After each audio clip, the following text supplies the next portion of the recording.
Doktor Amabaja, pyetja është direkte për ju. Pas kësaj mini ekspozeje që bëri Misha, ju shihni një realitet të tillë në Republikën e Serbisë për sa i përket interesit rus në Serbi per se dhe jo ndaj presidentit Vučić si të tillë, që duket sikur gradualisht e ka humbur besimin që ai gëzonte nga Moska zyrtare? Përgjithësi gjatë gjithë historisë moderne të Serbisë, Rusia ka pasur njerëz të vet aty. Por nëse gjatë periudhave të veçanta ata kanë qenë të përqendruar kryesisht në institucionin e kishës ose brenda ushtrisë, her pas herë duke i lënë hapësirë influencës perëndimore në politikë, kësaj radhe Moskva është treguar më rigjide. Ajo don që ta ketë influencën e vet edhe drejt për drejt në strukturat që bëjnë politikën. Aktualisht, gjitha shërbimet sekrete serbe janë nën kontrollin e Rusisë, që është e vërteta.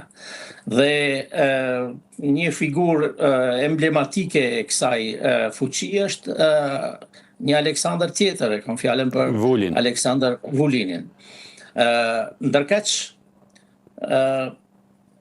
Aleksandër Vučić është shfrytzuar edhe nga Brukseli edhe nga Moska si një letër lakmusi përafruese.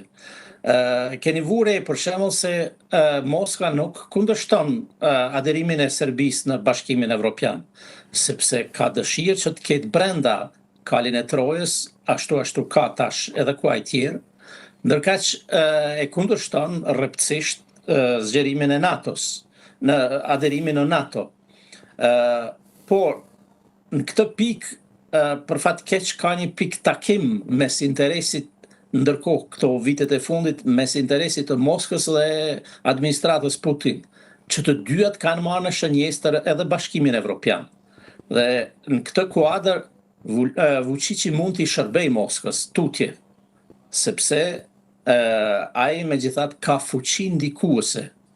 Për fat keq, protestat për një vjet rresht që zgjatën në Serbi, nuk arritën ta dobësojnë nëpër masat që ta detyrojnë për ndryshimin e klasës politike në Serbi.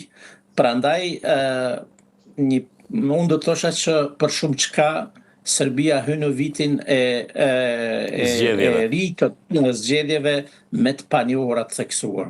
E vërtet.